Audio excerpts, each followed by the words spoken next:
We see a lot of customs that, if not subtly, that boldly disinherit women. But wickedness is the word, because any custom that hides to do injustice to another person is a very wicked one. The Supreme Court has said in repeated cases over and over again that such customs are repugnant to natural justice, equity, and good conscience. The law would not help you if you don't want to be helped. True. So if your right is being violated as a woman in Nigeria, for example, your husband's family throw you out, and you're like, oh, I'll leave it for God, I'll leave it for God, do not fight for you at that point. Get them arrested for trespass because it's your property. Hello, family. Welcome to another insightful episode of the Real Deal Naija podcast. Here we are unbundling Africa's largest real estate market. On this platform, we keep it real talk about real estate. On every episode, you find information that will empower you to make your next property purchase and also guide and inform you towards that next investment decision you're going to make in the real estate industry. Today's topic is very relatable, especially to the female gender, right? Across Africa, women currently make up about 50% of the total population. However, less than 15% of this population owns legally registered properties. In countries like Ghana, Malawi, Nigeria, and other African countries, we see that they have statutory laws that provide opportunities and encourages property inheritance. However, we have a lot of customary practices that discourages and goes against the statutory laws. Today's topic, we are going to be answering the question, why can't women inherit properties? We're going to be exploring the gender bias in property inheritance in Nigeria. To help us answer this question and to do justice to this topic, I have with me a Nigerian attorney. She is the founder of Augustus Ugu Foundation. She's also the founder of Celebrity Lawyer Chambers, and she is a legal content creator. On her platform, she pushes content that enables and empowers individuals to understand their basic human rights and also to navigate daily legal challenges that they might face. Please welcome to the studio with me, Joyce Chiamaka Iweju, also known as the Celebrity Lawyer. You're welcome. I'm so excited to be sharing the same seat with you. I'm excited. So today, you're going to be helping us and letting us into the reasons why women can't inherit property in some parts of Nigeria. Are you ready for that? Of course. All right, great. All right, so can you explain how cultural practices in parts of Nigeria affects women's right to inherit land or properties? To a large extent, Nigeria is a patriarchal society. And because of the patriarchy we see a lot of customs that, if not subtly, that boldly disinherit women. And it is very, very sad to see that in 2025, we still have cases whereby a woman, a widow, for example, and her daughters are thrown out of their father's house and all of that. And it's not, I think it's more like I said, patriarchy as well as wickedness. But wickedness is the word, because any custom that hides to do injustice to another person is a very wicked one. So we still have that in our country, in our society, and we try as much as possible to shed light on the wickedness there. But the truth is that such customs are able to thrive because of the ignorance of the greater population. Let me not use the word greater. To a large extent, greater population of indigent Nigerians. So we see a lot of this disinheritance in today's society. So yeah, we have customs like that are still existing in Nigeria in practice, not on paper. Okay. Right. So have there been landmark cases that has challenged gender bias in property rights in Nigeria? Not just landmark cases. We have the Constitution to look at, for example. Awesome. Section 42 was very clear when it said that no Nigerian should be discriminated by the circumstances of their birth, sex, and all of that. We also have cases like Ukeje and Ukeje. In fact, I was very privileged to meet Madam Ukeje in my final year. Our lecturer brought her to my class. And we are very excited to meet her in reality. You know, when you read the law report and you meet the party in person, and she was very vocal and proud. She was like, we took them to court. We told them that a woman is something and someone and all of that. So it was very beautiful to see that the Supreme Court has said in repeated cases over and over again that such customs are repugnant to natural justice, equity, and good conscience, and it should not even be made, it should not be heard of in our society. And that is the beautiful part about law. You get to test the waters, because if not for people like Ukeje and Ukeje, Mojekwanu Iwuchukwu, as it were, we would still be in the, because I'm an Igbo person, we would still be in the shackles of, oh, I'm a woman, so a woman should not inherit from her father and things like that. So I'm very grateful for them and the constitution as well. So can you highlight the differences between what Nigerian statutory law says versus what the customary practices are? The law is there, the constitution is there, case laws are there, but the law would not help you if you don't want to be helped. Sure. So if your right is being violated as a woman in Nigeria, for example, your husband's family throw you out, and you're like, oh, I'll leave it for God, I'll leave it for God. Do not fight for you at that point, because even God has told us in the Bible that we are gods, but we die like men. So if you do not take your destiny into your hands and do the right thing, take these people to court, in fact, get them arrested for trespass, because it's your property, you would still be in the same bondage of, oh, my husband's family are maltreating me, but you are the one that is allowing the injustice to continue to thrive. So in practice, this evil has been able to continue because women are not doing the right thing. I don't believe that a woman is weak. I believe that there is strength in being a woman. In fact, being a woman is your greatest strength. So the fact that you can cry and people would hear you, start crying out. Don't leave everything for God, or leave and they'll say, Nigeria is not a place you get justice. If you are very vocal, at least thank God for social media, and you amplify your issues, people will come to your aid. But if you keep quiet, it's on you. It's not on the law now. It's now on you as a person. Now you're urging women to cry out, right? But how aware are women, especially in the rural areas, of their legal rights to inherit properties? It's not just even women that are not aware. A lot of Nigerians are unaware of a lot of things. Some Nigerians feel like because you went to school, that you are educated, does not make you learned.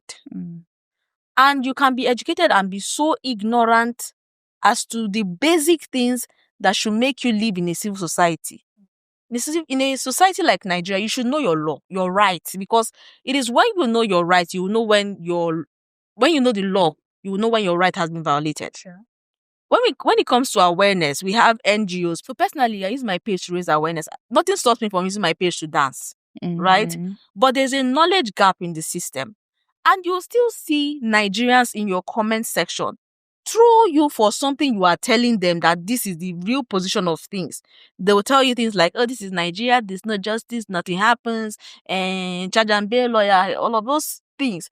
So the problem is that there is a knowledge gap. And the people that you are trying to say, oh, come out from this bondage, are saying, no, we are okay where we are. Nobody sent you to do that one.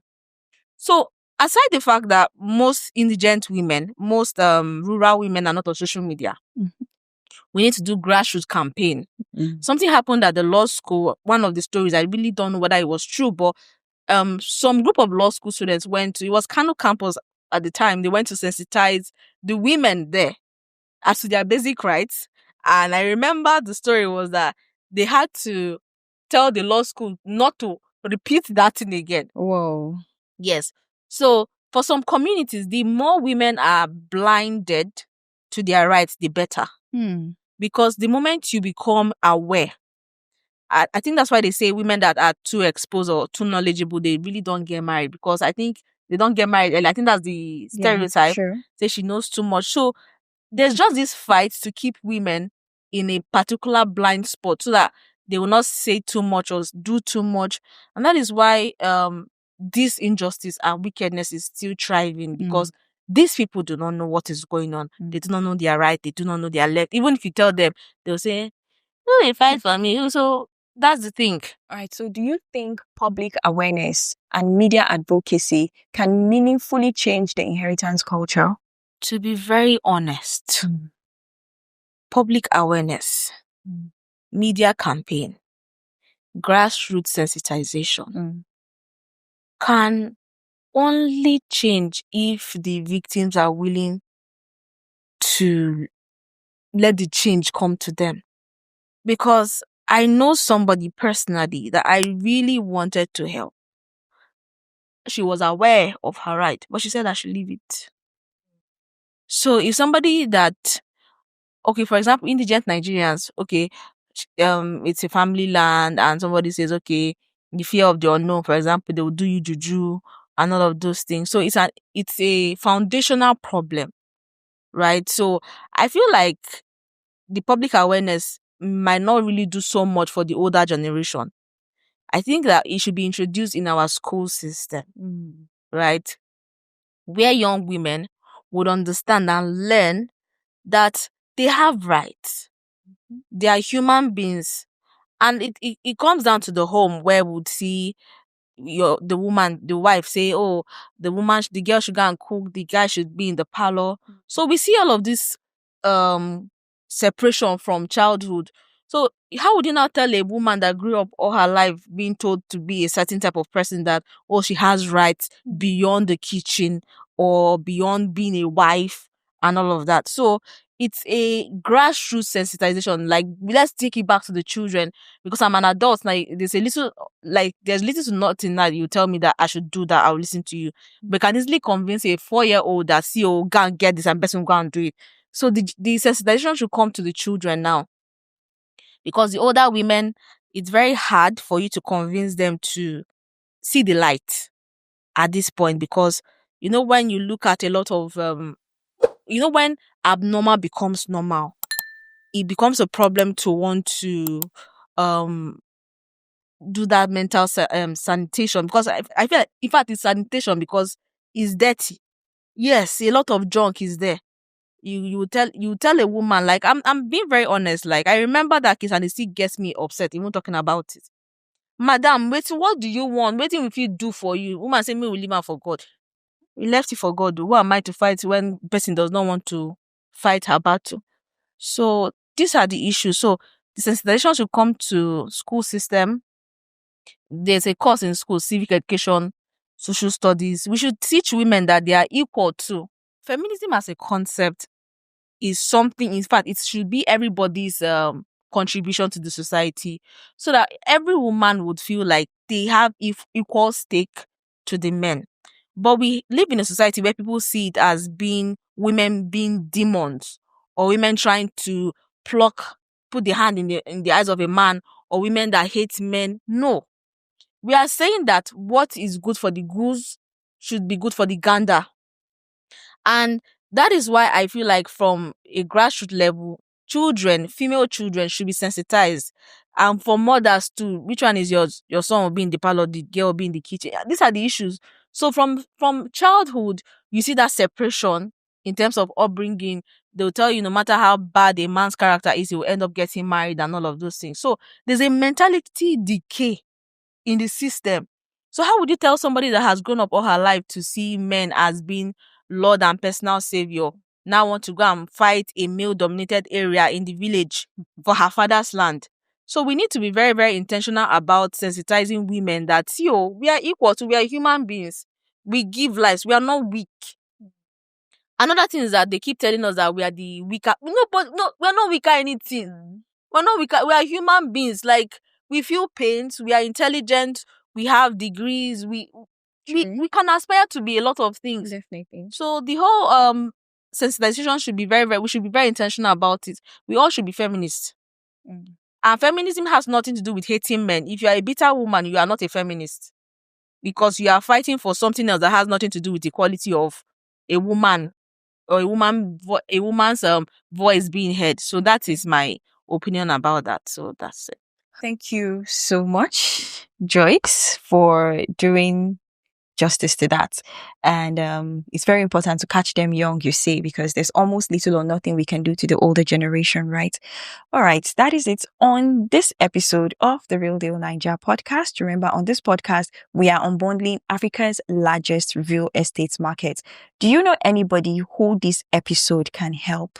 I want to urge you to share it to them. If this has brought light to you, share it to them. And do you have any stories about property, inheritance that you want us to know? Please share it in the comment section. We would like to read your story. Remember, we have free gifts for you, and you can stand a chance to win this free gift when you comment coffee mug. And guess what? A very beautiful jumbo cup of coffee will be delivered right to your doorstep.